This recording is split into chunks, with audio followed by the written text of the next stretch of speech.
They were officially divorced in every way that mattered. Separate houses, separate lives, telling every friend who would listen that it was finally, truly over. But behind closed doors, in the dark of an Oviedo, Florida bedroom, they were still finding their way back to each other for one thing. On the night of May the 4th, 2010, one of those secret meetings ended with a gun in her hand, a knife with blood on it, and a man lying dead on the bedroom floor.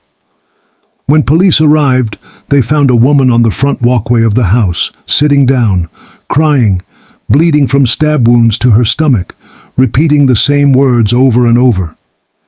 "He shouldn't have been here. He shouldn't have been here." She told them she had just survived a violent sexual assault, that she had shot her estranged husband to save her own life. But as investigators began working the scene, piecing together the blood spatter, the angle of the wounds and the story she was telling, they started to wonder whether the woman on the walkway was a survivor at all or something else entirely. If you love true crime stories that pull back the curtain on what really happens behind closed doors, the kind of cases where nothing is as simple as it looks on the surface, hit that subscribe button and turn on your notifications right now. Welcome back to Brian's Criminal Unmasking, where we take the darkest, most complicated cases in true crime and unmask what actually happened, one piece of evidence at a time. Today we're diving into the case of Anita Smithey, a case so contested that even now, more than a decade later, people are still arguing about whether justice was ever really served. Let's get into it. To anyone looking in from the outside, Anita Smithey was just a quiet, hard-working mother of two, living in the sleepy suburb of Oviedo, Florida, doing everything she could to rebuild a life that had fallen apart. She wasn't loud. She wasn't the type to make a scene. Friends described her as soft-spoken, easygoing, the kind of woman who would rather keep the peace than start a fight.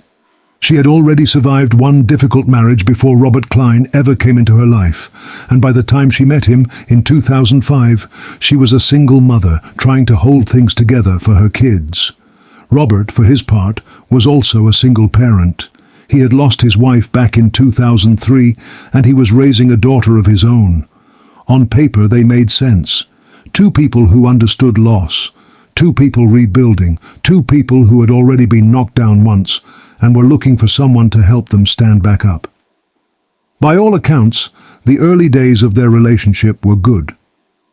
Anita has said that Robert made her laugh, that he was attentive, that he treated her well in those first years. He was a salesman, high energy, charming in the way that good salesmen often are, the kind of man who could walk into a room and make you feel like you were the only person in it. They blended their families. They built a life together in the Florida suburbs, the kind of life that from a distance looked like every other quiet cul-de-sac dream.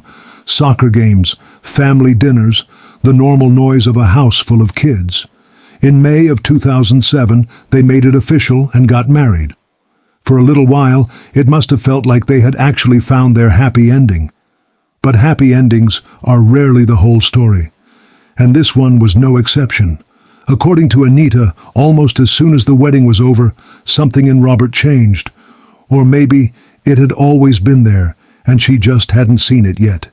She has said that he became controlling in ways that crept into every part of her daily life, down to something as small as telling her what underwear she was allowed to wear to work. She has described him as obsessed with sex, and as a man whose moods could turn without warning. The marriage that had once looked like a second chance for both of them slowly became something else entirely. A relationship defined by control, by fear, and by an undercurrent of violence that kept getting closer to the surface. One incident in particular stands out from the months before everything fell apart. In November of 2009, Anita says the two of them got into an argument that turned physical. She has described Robert punching a wall and shoving her during the fight.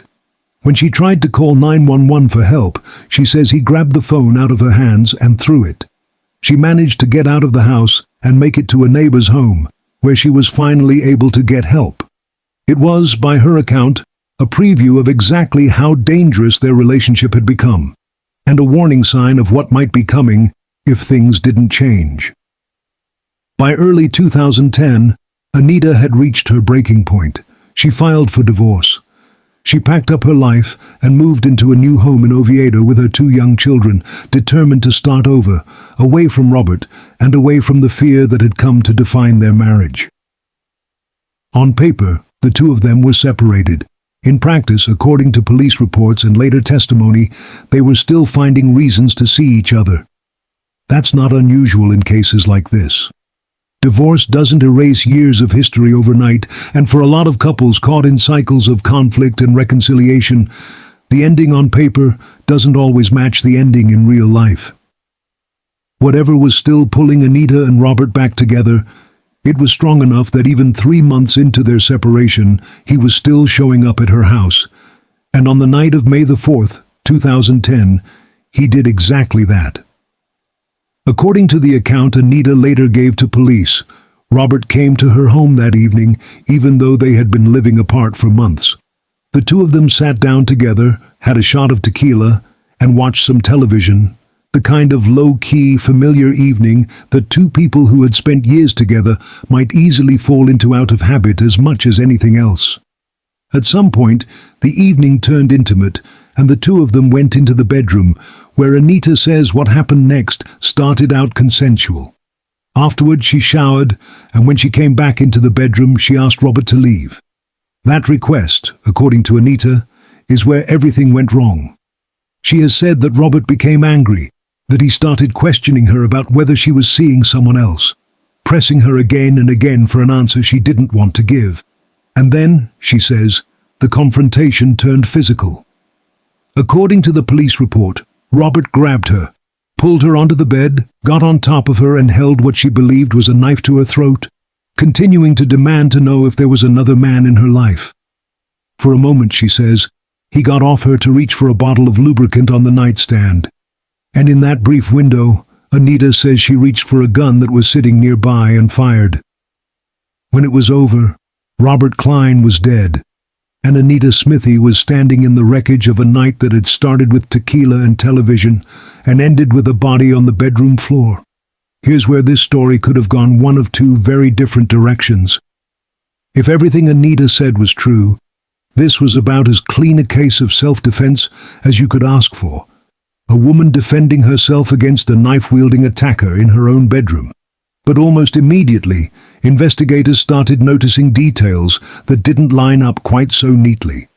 When detectives arrived at the scene, they found Anita on the front walkway, already outside, crying, bleeding from stab wounds to her stomach. On the surface, that lines up with her story, a woman who had just fought off a knife attack. But as crime scene technicians got to work processing the bedroom, some of what they found started to raise questions. And when detectives sat down to take Anita's initial statement, something happened that would end up haunting her case for years to come. According to testimony given later by lead detective Daniel Mattingly, Anita gave police more than one version of what happened that night. In one telling, she described the sequence of events involving the knife one way. In another, she left the knife out of the story entirely, only for it to resurface again in a later account. She told detectives that at one point she was able to retrieve her firearm from the nightstand and slide it under a pillow, that Robert had lowered the knife from her throat down to his side, giving her the chance to grab the gun and point it at him, and that in that moment, she claims, she only intended to fire a warning shot to scare him off, not to kill him. To detectives, inconsistencies like that are never a good sign. It doesn't necessarily mean someone is lying. Trauma does strange things to memory, and victims of violent assaults often give fragmented, non-linear accounts of what happened to them, especially in the first hours after an attack, when adrenaline and shock are still flooding the system. But to a prosecutor building a case, and to a jury trying to decide who to believe, shifting details can look a lot like a story that's being constructed rather than remembered. As the investigation deepened, forensic evidence became the real battleground of this case. Investigators examined the crime scene closely, looking at the physical evidence left behind. Where Robert Cline's body had come to rest, the nature of the wounds on both bodies, and what all of it suggested about how the confrontation had actually unfolded. Anita's stab wounds to her stomach became a particular point of focus. Was this the injury of a woman who had just been attacked with a knife by a man twice her size, fighting for her life? Or was there something about the pattern, the depth, the placement of those wounds that told a different story? The prosecution's theory, once it fully took shape, was stark. They argued that Anita had not been defending herself at all, that she had shot Robert Cline, realized in the aftermath what she had done and what it meant for her, and then deliberately stabbed herself in the stomach to construct a scene that would support a claim of self-defense before she ever picked up the phone to call for help. In their telling, this wasn't a woman who survived an attack. It was a woman who staged one. Let's just say, the deeper investigators dug, the murkier this case became. If you're still watching at this point, drop a comment below with "I'm still here." I want to see how many of you are locked into this one, because it only gets more complicated from here. And while you're at it, let me know what you think so far. Do you believe Anita Smithey was a woman fighting for her life, or do you think there's more to this story than meets the eye? Drop your theory in the comments, and let's keep going. The case against Anita Smithey moved slowly through the Florida court system, and along the way, it picked up a legal wrinkle that would end up defining the entire trajectory of her story. Because the shooting happened in Florida, Anita was entitled to what's known as a stand-your-ground hearing, a pre-trial proceeding where a defendant can argue that their use of force was legally justified, and if a judge agrees, the case can be thrown out before it ever reaches a jury. For Anita and her family, this was the moment they were pinning their hopes on. If a judge ruled in her favor, she would walk free, and the years of waiting would finally be over. It didn't happen. The stand-your-ground hearing did not end the case in Anita's favor, and instead of walking free, she was headed to trial, facing a charge of second-degree murder for the killing of her estranged husband. The trial itself, which finally got underway years after the shooting, became a battle between two completely different narratives of what happened inside that Oviedo bedroom. The prosecution built their case around the forensic evidence and the inconsistencies in Anita's statements to police, arguing that the physical evidence simply didn't support her claim of self-defense, and that the self-inflicted stab wounds were the key to understanding what actually happened that night. They painted a picture of a woman who, in a moment of rage or panic after pulling the trigger, worked quickly to reframe herself as the victim rather than the aggressor. Anita's defense team told a very different story. They argued that she had endured years of control and abuse throughout her marriage to Robert, and that on the night of May the 4th, he showed up at her home, grew violent, held a knife to her throat, and left her with no choice but to defend herself. Her son, Drew Smithey, who was 18 at the time of the trial, testified on his mother's behalf and spoke about how confident the family had been heading into the stand-your-ground hearing, describing what he saw as a clear-cut case of a woman using force to defend herself against a knife-wielding attacker inside her own home.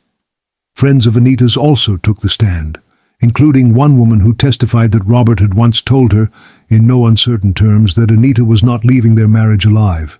A chilling piece of testimony that, if believed, painted Robert Cline not as a victim, but as a man who had telegraphed exactly the kind of violence Anita said she experienced that night. But the prosecution had its own witnesses and its own version of events to counter with, built around the physical evidence at the scene and the shifting statements Anita had given in the hours and days after the shooting. Detective Mattingly's testimony about the inconsistencies in her account became a central pillar of the state's case, used to chip away at her credibility in front of the jury. On November the 20th, 2014, after all the testimony had been heard and all the evidence presented, the jury went into deliberations. What happened next stunned Anita's family. In less than 3 hours, the jury returned with a verdict: guilty of second-degree murder. For a family that had spent years building toward a moment of vindication, the verdict was devastating. Anita's son later described the disbelief of that day, the way he had gone in expecting freedom for his mother, and instead watched her be convicted of murdering the man she said had tried to kill her. A few months later, in February of 2015, Anita Smithey returned to the Seminole County Courthouse to learn her fate. Her best friend stood before the judge in tears, pleading for mercy, asking the court to impose the minimum sentence of 25 years rather than something harsher. Her brother and her son both spoke as well, describing her not as a monster, but as a loving, compassionate woman who did not deserve to spend the rest of her life behind bars. The judge was not moved to leniency. Anita Smithey was sentenced to 40 years in prison for the murder of Robert Cline. For most cases, that would be the end of the story. A verdict, a sentence, and a long, quiet fade into the prison system. But Anita Smithey's case was not most cases, and the legal drama was far from over. As Anita's legal team began working through the appeals process, they zeroed in on the way her original trial had been handled, specifically on mistakes made by her own defense attorneys during the proceedings. Appeals like this are notoriously difficult to win. Courts are generally reluctant to overturn jury verdicts, and the bar for proving that a defense attorney's errors were serious enough to have changed the outcome of a trial is a high one. But in December of 2020, 6 years after Anita's conviction, an appeals court agreed with her legal team. They ruled that her original defense attorneys had made errors serious enough to have deprived her of a fair trial, and they granted her something incredibly rare in the world of criminal appeals, an entirely new trial. Suddenly, a case that had seemed closed for good was blown wide open again. Anita, now in her early 50s and having already spent years behind bars, was facing the prospect of going through the entire ordeal a second time. A new trial, new testimony, and no guarantee that the outcome would be any different. For the Cline family, the ruling meant reliving the worst night of their lives all over again, with no certainty about how it would end. Rather than roll the dice on a second trial, both sides eventually found their way to a resolution outside the courtroom. As the state attorney's office began preparing for a retrial, they opened discussions with both the Cline family and the Oviedo Police Department about the possibility of a plea agreement, a way to bring the case to a close without putting everyone through the trauma and uncertainty of starting over from scratch. In May of 2021, Anita Smithey entered a plea of no contest to second-degree murder. It was a carefully negotiated resolution.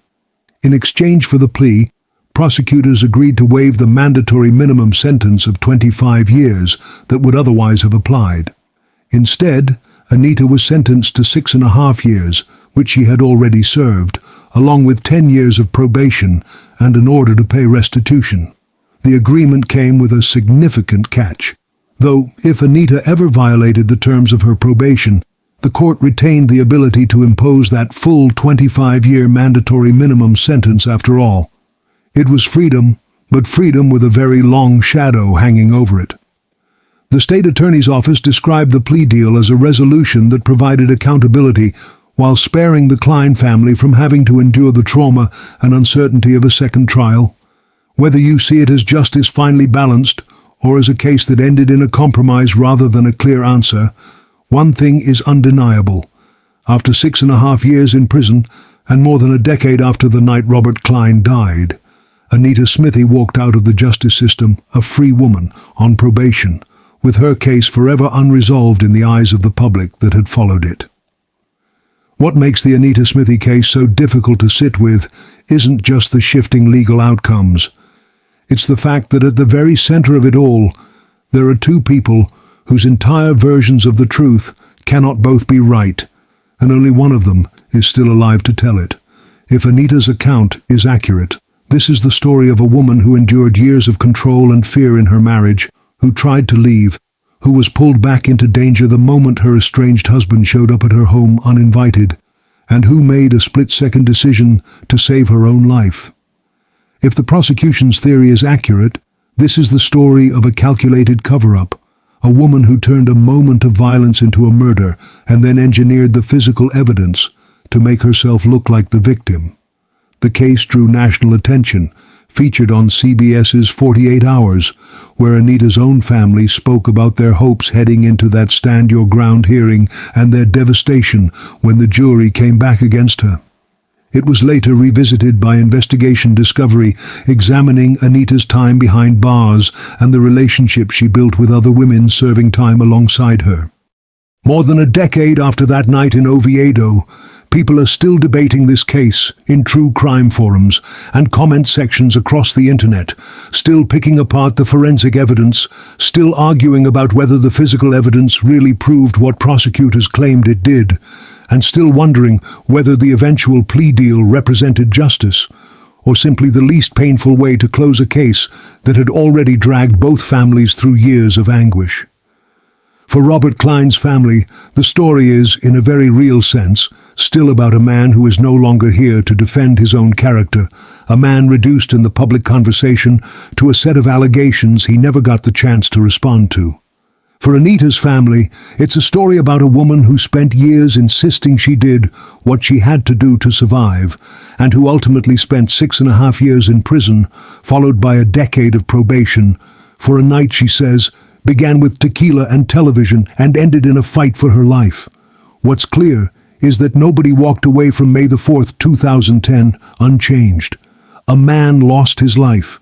A woman lost years of hers, first to a marriage she says was defined by fear, and then to a legal system that took over a decade to arrive at an answer that still leaves plenty of unanswered questions in its wake. Two families, bound together forever by one violent night, are left with two very different truths, and the rest of us are left to decide which one we believe. Thank you so much for watching this deep dive into the case of Anita Smithey here on Brian's Criminal Unmasking. This is exactly the kind of case that shows just how complicated the line between victim and perpetrator can be, and how the justice system doesn't always give us the clean, satisfying answers we're looking for. So let me know down in the comments, do you think Anita Smithey acted in self-defense that night, or do you think the prosecution had it right? Was justice truly served with that plea deal, or did the system fail one side or the other? Sound off below. Hit that like button if this case had you hooked from start to finish. And don't forget to subscribe and turn on notifications so you never miss the next unmasking. Click the video on your screen right now, and I'll see you in the next one.